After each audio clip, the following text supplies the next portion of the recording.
a podcast by respiratory leaders for respiratory leaders. This is RT Sidebar. Stay tuned.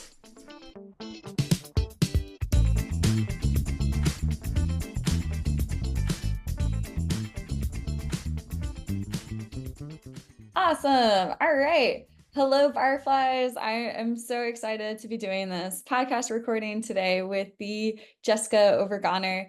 Matt and I met Jessica at TSRC, where we were teaching on storytelling and leadership for a whole day seminar. Like, Matt, I feel like it was maybe 5 or 6 hours long.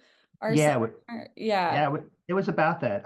It was such a great attendance. We got a chance to meet Jessica, some other lovely people talking about stories about how you can really influence others with storytelling. So it was awesome. I loved it, and I loved being able to do it with you as well, Anna. Yeah, it was so sweet. And welcome, Jessica. So thank you for joining us today on Dropping the Mic and the power of your storytelling. Talk to us a little bit about TSRC. Like, what were your expectations going into that seminar? Had you heard of Matt or I before that? Like, what made you sign up for that lecture and that workshop?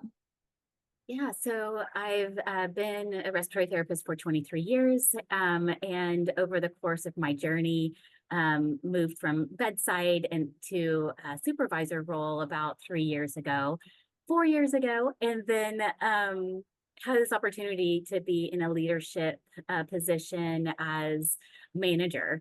And so I really have just been working on developing my skill set to lead well and any opportunity that was available to continue to enhance my personal growth, to lead my team. That's what I was seeking out. And so when I saw this opportunity, I definitely was interested. Yeah, well, we're lucky to have you there. And I want to say there's about 30 or so other RTs from Texas. And some of the listeners might be like, okay, who let Anna and Matt do this? JJ Valdez was our other co-patriot here. And then you might be like wondering, listeners, of like, wait, why were they teaching storytelling? And storytelling is so important because it creates an emotional response and higher retention and memory when it comes to leadership. So if you're trying to lead change culture, or trying to change your organization, if you're trying to lead a new initiative, if you're trying to change healthcare, if you're trying to promote or influence others in any capacity, right? Like, super generally speaking here, Mhm. storytelling is an awesome tool. And I think that in current industry, everyone's data driven, and I'm using quotations here. We're all data driven, but at the end of the day, we don't remember the data. What sticks out to us is the story. And that's really what we were teaching at TSRC, was how do we combine both data and storytelling. And I think it brings back humanity, right? Like we're done with numbers. Like you are a human, you're not a robot.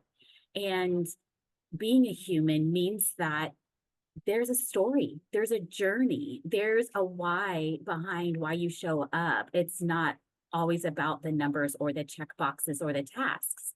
And so I think it's important to bring back that piece.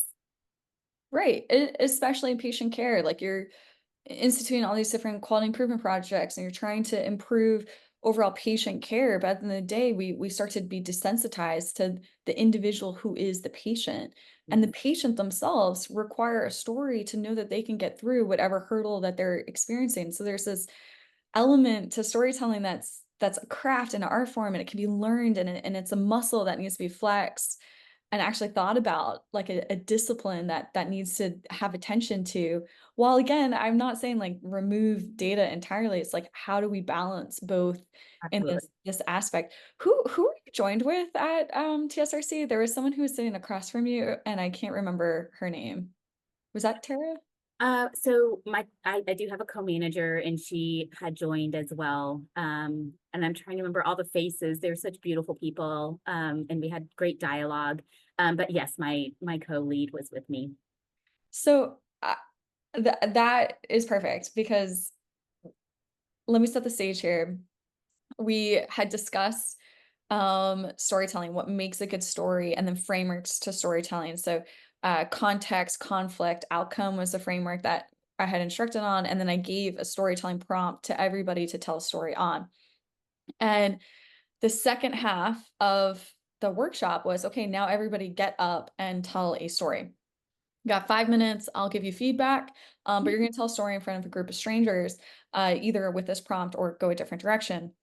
And the woman sitting across from you looked at you and said, you need to get up there and you need to tell your story. And you get up there and spoiler alert, you go, I'm an introvert.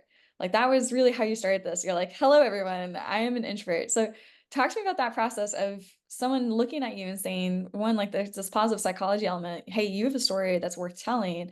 And then two, you being like, oh, but like, I don't want the stage. I don't want to tell my story, but I also feel compelled to. I have to. This is who I am at the same time. Talk to me a little bit about that. Yes, it was such this conflict, this internal conflict of Jessica doesn't do this. Jessica is an introvert. And so, but then also having that internal Jessica that was just celebrating in this real life story and knowing that it can make a difference. It really could. And it's worth it to get a little bit uncomfortable, put yourself out there, be just a little bit uncomfortable, knowing that there's a domino effect that could happen. It's out of my control, but it's worth trying it on. And so I just kind of had that little internal dialogue and had shared my story on a personal level with a couple of people. And I had wrestled with possibly sharing it in a reflection type of platform. I was invited to do a reflection in front of all of my leaders and peers. And so I was wrestling with it and had shared that with my co-lead who was across from me. And so she just kind of gave me that little push out of the nest. It's like, okay, maybe I can try it on here. Have you ever done something like this prior, or that wrestle of like being an introvert or tension or saying like I have something to say to this world. Like there's because I know like a lot of people on the podcast feel that way. Like, oh, I don't have a story to say, or who am I to add to this conversation? Like, has that ever happened to you before? You know, there was another opportunity where I was able to share my story, and I didn't realize how big it was going to be. I thought it was going to be on a much smaller scale, but it was about sharing my son's adoption story. And and so I don't think that I would have been as brave to jump into it if I knew how big it was going to be, but it's had so many views. It is on YouTube, and I didn't know it was going to end up on that platform. And so I think that that was kind of a good test of like, look at the impact that this has made.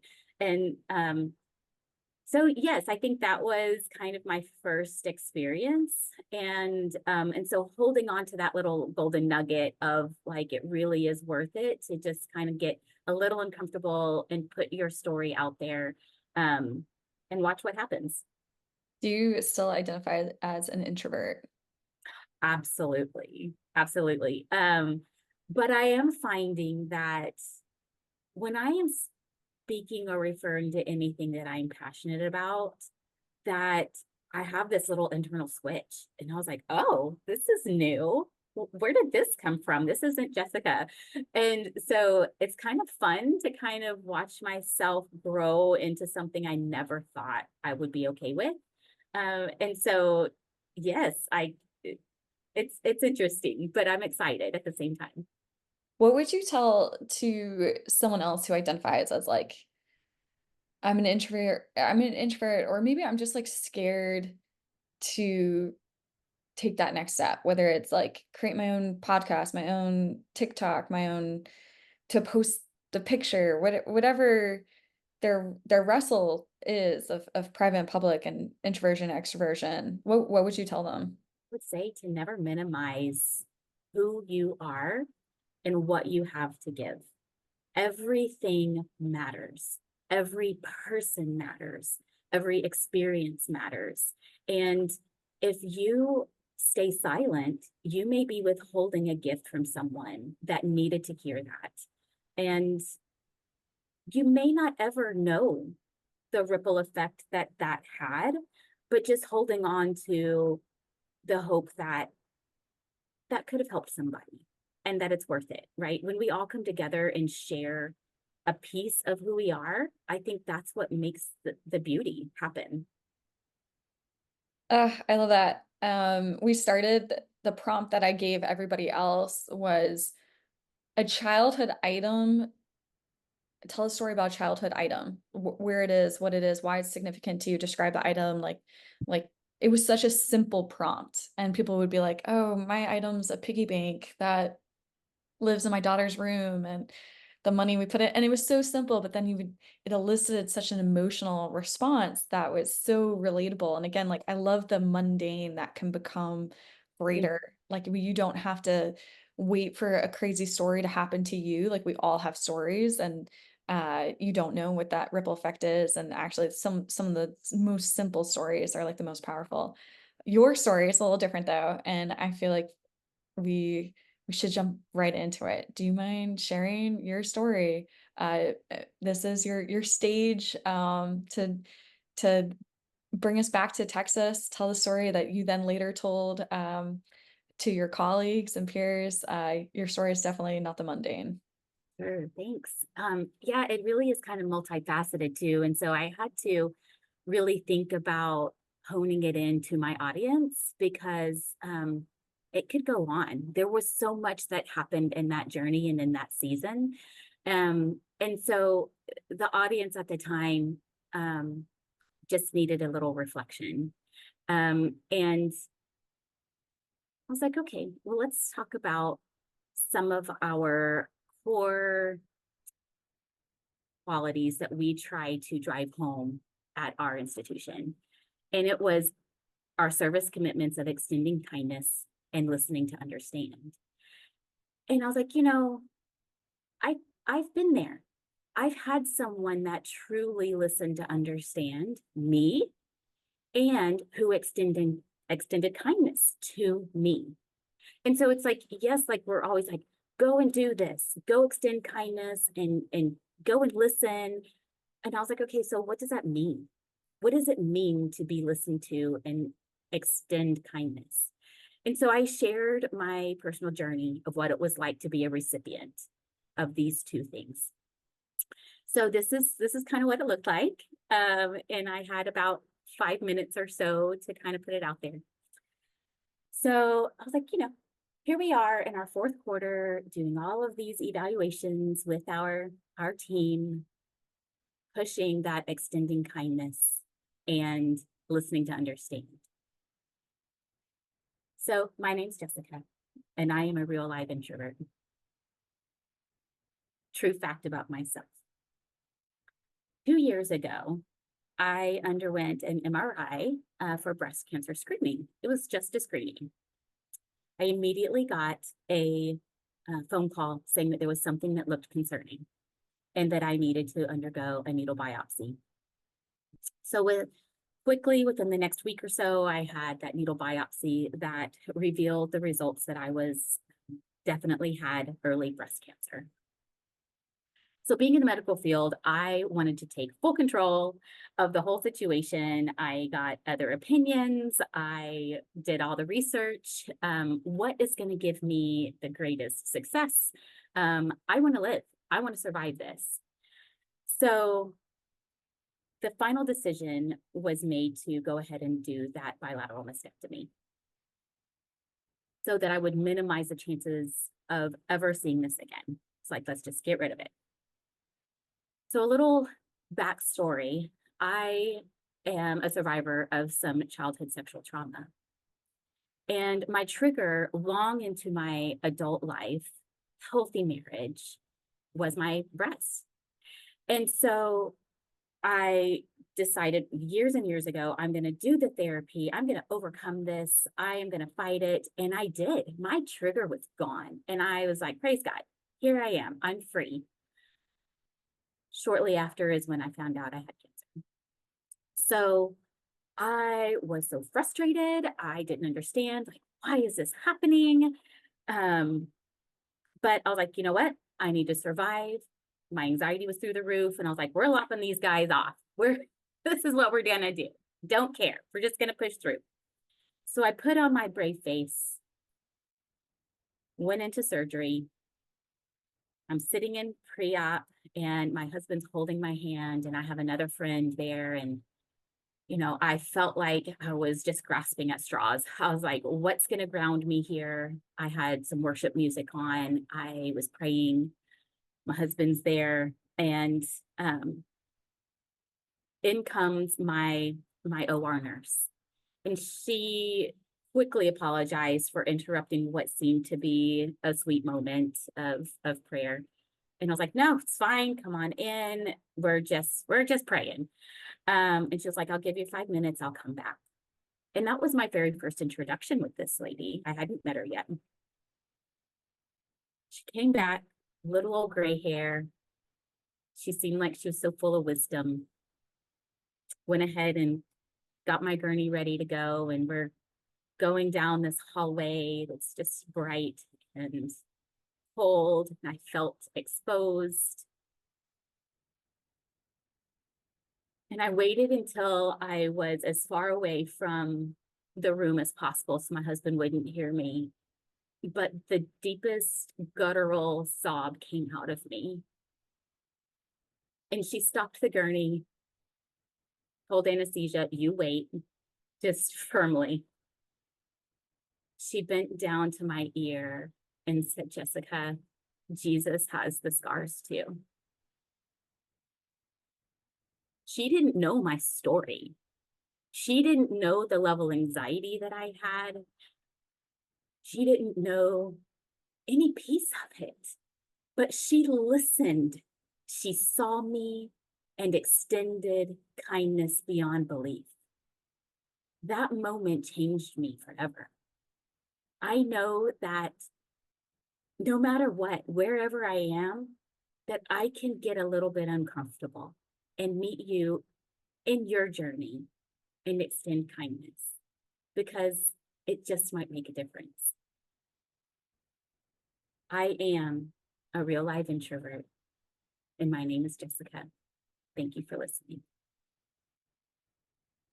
Oh, Enter Plus. Oh, I love that story. I love seeing how it's shaped and grown too, because I've been listening to the recording from TSRC and how much has changed. What, so wonderful story. Thank you for sharing. What was the experience like at TSRC when you first told us? Do you mind sharing like actually the reaction a little bit if you remember? I mean, there were tears, and I had several people come and just want to talk to me for a little bit afterwards and just thanked me for sharing and then also celebrating with me that I'm healthy and free. And so it was just really cool. It actually was a gift back to me. It refueled me to know that it's worth it.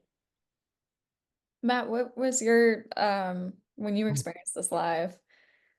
So a couple things, Jessica. Thank you so much for sharing your story. If if all introverts didn't share their stories, we wouldn't have stories. So thank you. I remember the exact emotional response I had 20 seconds ago was the same one I had there. Yeah. And to me, the way you told the story made me feel like I was there with you. And that elicits a response. So giving you a hug and applause, oh my God, like it really was here. Mm. And then because what it did, because it was so real, it makes me want to be kind. Yeah. It elicits something from me now. And that is that transfer story. But I mean, I almost teared up again. It is such a good story, and the way that you tell it is just magical. Mm. And that is the power of storytelling. So Mhm. Matt, Yeah, it only took 5 minutes for this woman, it not only even took 5 minutes. like 5 seconds for this woman to stop in the hall. It was 5 seconds of kindness. Mhm. It's not that it has to be this long drawn out Yeah. moment, right? And that's what I wanted to hone in. It was like, it was that quick. She didn't need to know the details. Mhm. Well, and it wasn't just this woman too, right? When you post-op, you the surgeon was holding your hand, something along. Do you mind Yes. talking to us a little bit more about that too? So at TCRC, I shared a little bit more of my story. And that's what I was saying. Like, it was so multifaceted, so many pieces and layers to my journey. And so I did kind of make it a little shorter for the live presentation.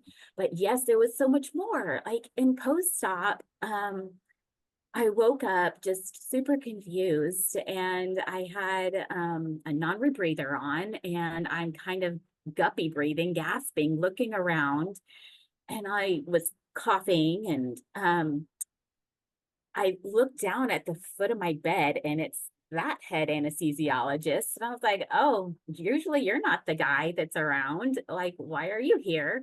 And then to my left, my surgeon is holding my hand. And I'm kind of like, what is going on? And they're like, well, we're getting a chest x-ray. We don't know if you have a pneumo. And I was like, great. Okay. And I was like, well, what happened? And they're like, when you extubated, you decided. And I was like, how low did I go? And he was like, about 40. And I was like, oh, is that why my jaw is sore right now? Did you have to bag me? So I'm just like, my RT brain is turned on. But they were so kind. And they were like, we're not leaving you, Jess. We're here with you. And they were like, we're not leaving. We're waiting for x-ray to come.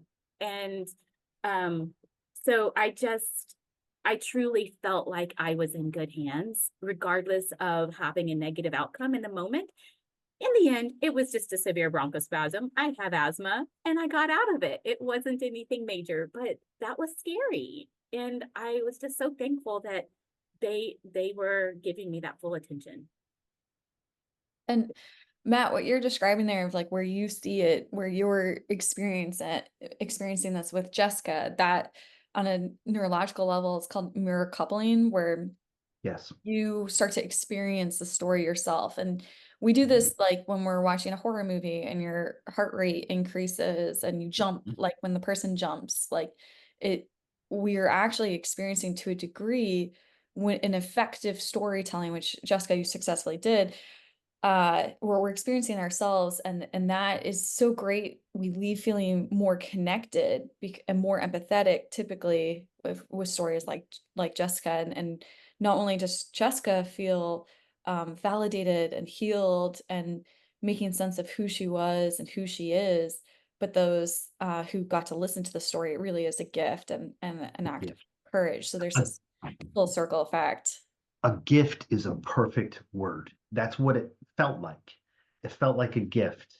Like Jessica, you were vulnerable and gave us a gift of a great story that's going to change us. And that's what a great story is about. That, and you, you don't give yourself enough credit. You taught us this about context and conflict and outcome and really understanding it. And it's such a powerful tool, such a powerful connection between humans. I think I didn't quite get it at first either. Oh, you have to, this is how you tell it. No, I get it now. I totally get it. Well, and Jessica, you set it up so well. So that framework, right? The context. Here's the situation. Here's where I am. Here's who's with me, and then the conflict of you, right? The fear that you have, the anticipation, the unknown, and then successful outcomes. That ultimately, the best stories are stories that I have been changed forever. Like if like it, the best stories to any listeners trying to figure out like how do I start crafting my own stories, um I have now been changed because as a result XYZ, whether that's a more emotional story like Jessica's reflection that can really unite a team, or if you're trying to uh pitch or negotiate something like this is why we need this. We see this in marketing a lot. I was listening to a story yesterday about Qualicare. It was like tangent side note. Quality care happens to be the changing tables in bathrooms, like Olive Garden bathrooms. So Quality Care, this is one company out of Colorado who makes it, but they sell to base the most managers of these Mm. Olive Gardens, or, name XYZ fast food institute, is a male who's never had to change a baby in the bathroom. Like, that's never had to happen. So they were like, how do we do this? How do we go about this? How do we sell this? And they started a campaign of showing women changing babies on the ground. And where I'm where I'm going with this is it created more empathy and connection. And in their pitch, they started telling the story like, I was the mother who had to change the baby on the ground of your bathroom. And then as a result, the outcomes here, you now see quality care changing tables like everywhere in the country, and they basically have a monopoly and they're super successful. But they use storytelling to create an outcome that ultimately helps the whole family, because the whole family element in this story here. Jessica, so some of the elements that you did so well here is you created dialogue. Like, a lot of people, they stay really high level with their stories, and they're like, oh, I don't have enough time. I only have 5 minutes. I can't tell the dialogue. But when you told the dialogue of like, then the nurse looked to me and she held my hand, she said, you stop right now, anesthesiologist.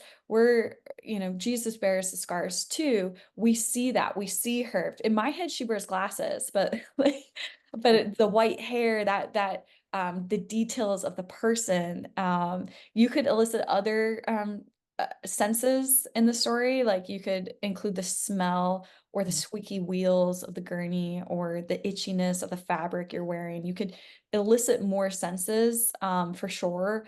But those are all like techniques. You definitely had it already. Like, you're being wheeled down and your husband is like down the hall. And in my head, it's like a sterile lights that are really bright, and the guttural sound of your cry of that cathartic moment.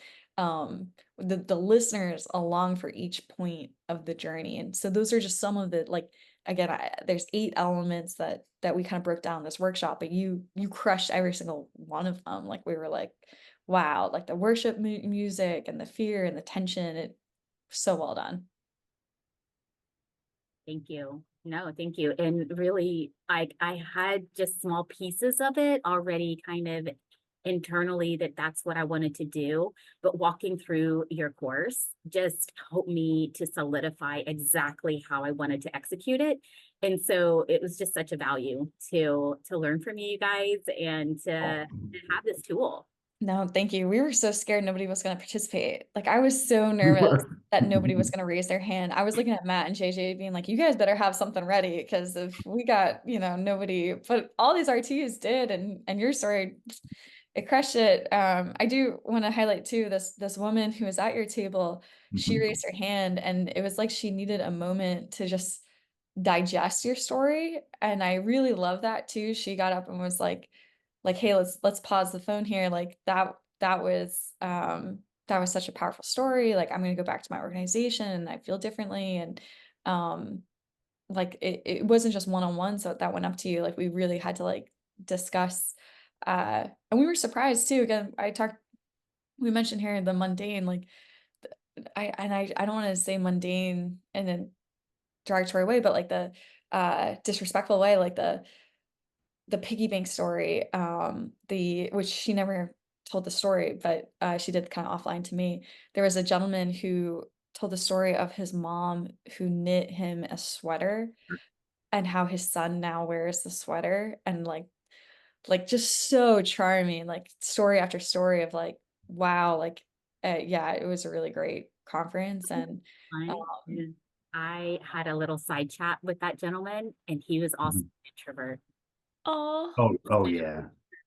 And like, I guess the very first part of that course was this ice breaking, and that was a no for me. I was like, I hate it.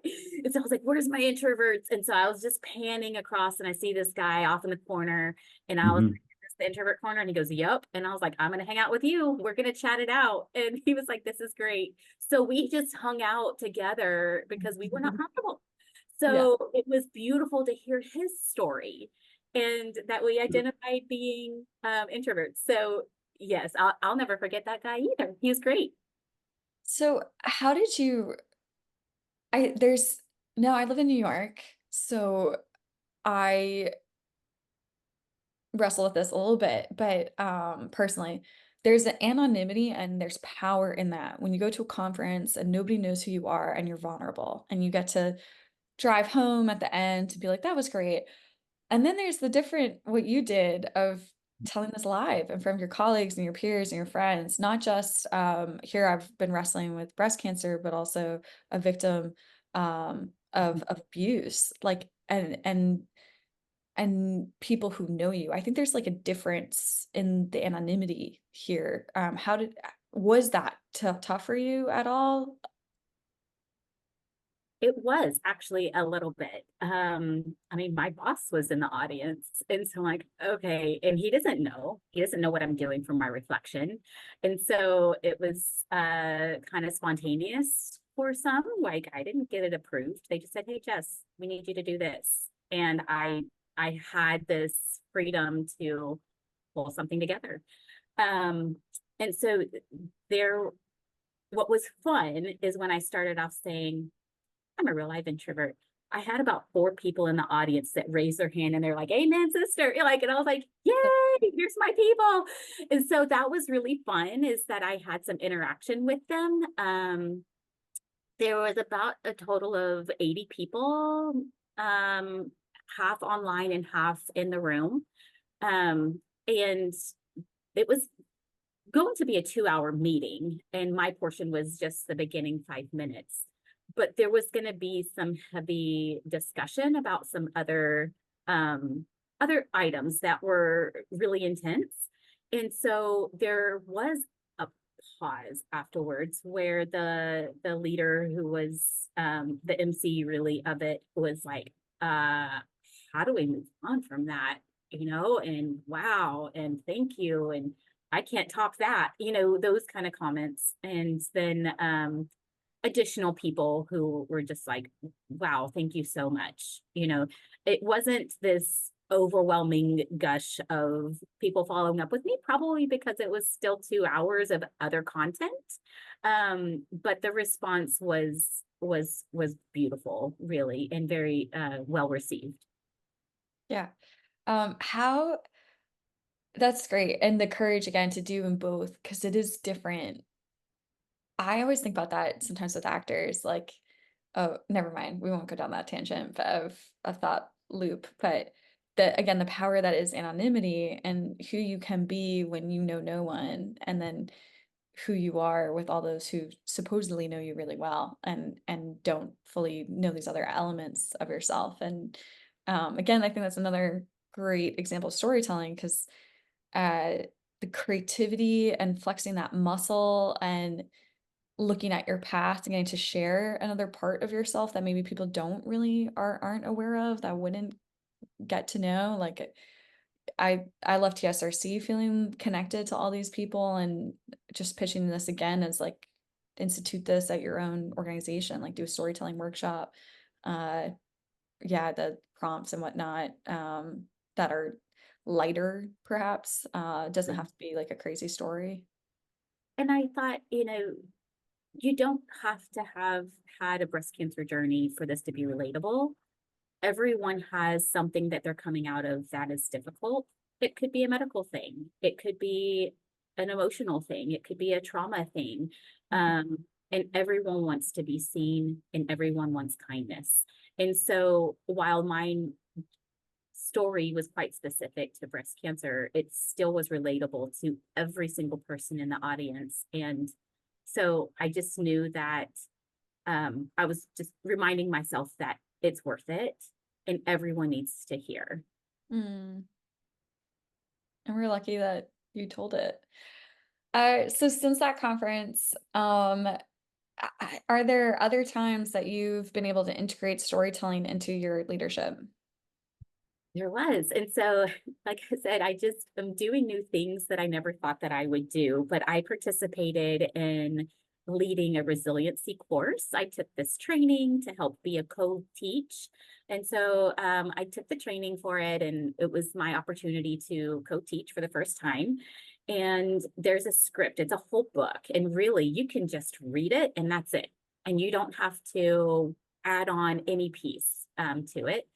But there was this moment where we were talking about values, and sometimes our values are what drive our behavior, right? Like, I want to get out of work right at 6 p.m. because I value being at home. Other people, their value might be, I saved lives and I stayed 2 hours over and I didn't care. That was a good day because we saved these people. So honing in on a negative response or a negative behavior isn't always bad. It's driven by what we value. So that portion of the course is sometimes hard for people to fully understand, but I added a story, and it wasn't something that I was trained to do in the, in the training course, but I just did it. I was like, okay. So for example, I was like, I had this one associate storm into my office really angry, and I don't deal with that. I don't do well with anger. And I wanted to be like, hey, you can leave with that. But I tried to seek out what is it that is bothering her so much. And then I had compassion for her. And the anger didn't affect me. It was just part of the moment. And so when I shared that and went into a little bit more detail of what it looked like and how I felt, and then where I ended up, it was like you could see this softening on people's face in the audience. And they were like, oh, that's what it means. And the lead, who it's all of this is research based. The research gal was there, and her eyebrows raised up, and she was like, that is so good. I had to take notes, and we're going to have to implement something like that where we have a story that makes it relatable. So it was really exciting that I just went with it, and it was super short too. It was like maybe 30 seconds of a story, but it was worth it. It helped drive home the point. Wow. Yeah, that's perfect. And I'm so proud of you for like being like, I'm doing new things. Like this is awesome like growth to witness someone saying yes and like which I really think you are and manifesting so much. Also, you're like perfect to instruct on resiliency. Like that's Oh yeah. whoever found you, it's genius.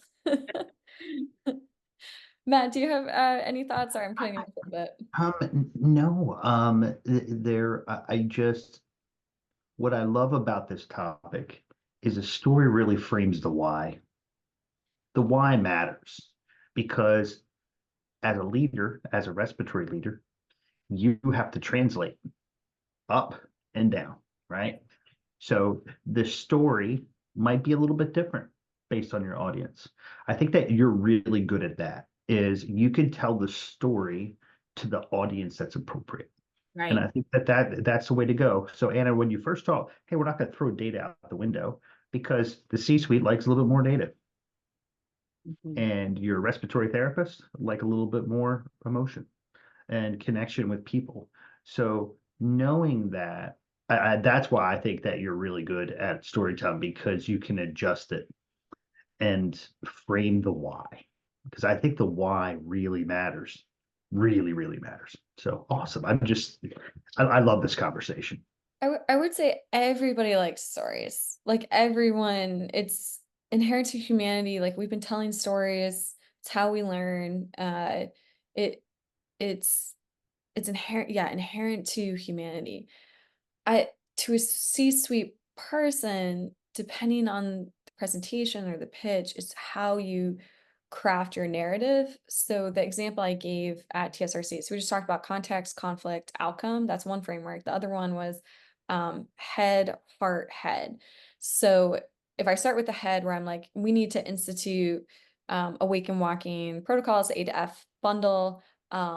This is the research on why. Then I come back to the heart and I say, take this patient case, this patient scenario, um, where, we didn't do this and we didn't ambulate them and we didn't do breathing trials and the station was too high, like XYZ. Here's what happened.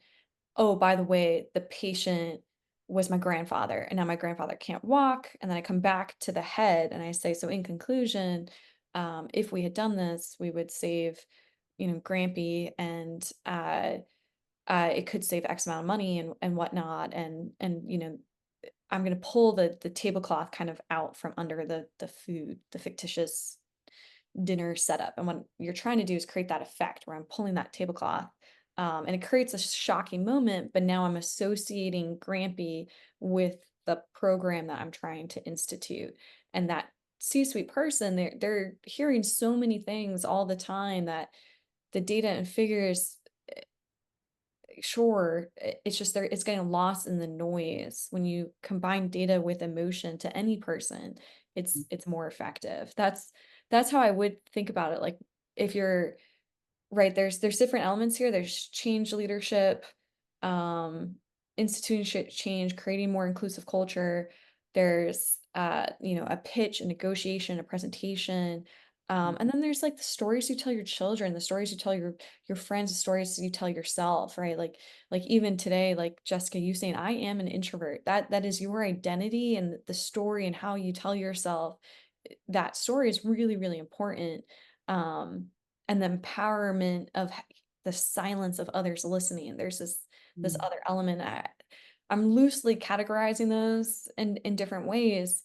But like young people, like I would categorize us three as young people. We often think like we don't have stories to tell, and it's a negative mindset. I think it's a disservice to yourself to Mhm. say you don't have stories to tell or when stories will happen to you. And so I think it's important to practice them now and practice them in every single bucket: friends, family, children, presentations, negotiations, C-suite, change leadership, inclusive behavior. Every presentation, every pitch, how do I start this with a story? Even though it's harder, it is harder, it's vulnerable, it's uncomfortable. Jessica, you needed to workshop that. You had to think about it. I'm sure every single car ride, you were looking at yourself in that mirror, being like, all right, like here we go, right? Deep breath, you're playing it. I'm sure after you told the story, you were running it through your head. I'm sure your heart rate was going. I'm sure you were like, oh, I wish I said this, or maybe the joke didn't land the way you wanted to, and you're like, I'm sure those things happen to you, and you wrestle with it. Even after this podcast, you might have those questions, but it's still worth doing. It's worth that extra effort, and that there's that ripple effect. That honestly, the stories we tell our world is the stories, it's a legacy you leave too. Like I think I know Jessica that has a couple kiddos. Like there's a legacy and there's an element here, and um it's motivating. So sorry, that's my soapbox too on storytelling. Yeah, it's very true. And the biggest thing that I want to do as a push for anyone out there is that your story matters. It really it elicits emotion in myself. It's like we want to hear you. We want to hear you. Is there someone, Jessica, who you might nominate to come on the podcast? Like, who should we have next? Or you want to, and you're welcome to think about that a little bit too, but who's the introvert that should come on this podcast next? Who has a story to tell? Oh, that is a hard one. But yes, I'll have to hold on to that one and think through. But we all need each other. Mhm. Well, I have a feeling someone's going to listen to this episode, and there is a link in the show notes. If you have a guest to nominate, or if you yourself have a story worth telling, which we all do, Matt and I will coach you through that. But you can tweet any listener, come on the podcast, like do as Jessica is saying, like you have a story worth telling. Don't wait for stories to happen. Make your stories great. We'll craft them with you. And it is again such a positive effect. Here, I'll play our outro music. And Jessica, thank you so much for being here today. Again, it's a gift, it's an act of courage, and we are so grateful to have you. You. It was a privilege.